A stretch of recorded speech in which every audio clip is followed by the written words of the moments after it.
There are loads of fitness trackers and sports watches and things like that you can get to track your workouts and your runs. And the advice from me is to not bother with any of that and just use your phone. You can get an app like Map My Run or Strava, and that will track all of your runs. You just stop it on your phone, and it'll upload it and show you all the details and how fast you went and how far you went. And both of those apps are free, and there's more apps out there to explore as well. And that's really the easiest way to do it. You don't have to buy a new expensive watch because your phone already has built-in GPS and all the kind of trackers, and you spent loads of money on your phone.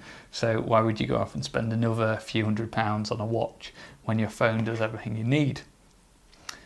In terms of having to carry your phone around, I just stick it in my pocket most of the time. I don't find that a big problem. You can get things like this, which is like an armband, and then your phone clicks onto it. And it's an okay solution, but your phone still bounces around quite a lot. So I don't think it's any better than having it in your pocket. You can just stick it in your pocket. Obviously, if you're a woman, most clothing manufacturers have decided that your gender isn't allowed pockets. So you might need to go for something like an armband, or sometimes I see leggings with like a little phone pocket in the back. But your phone's really the easiest solution.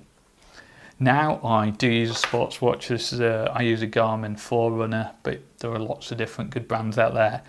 But the only really reason I use this is because I moved over to triathlon, and obviously that involves a swim, and you can't really take your phone for a swim. Or you could, but it's bulky and difficult and causes all sorts of problems.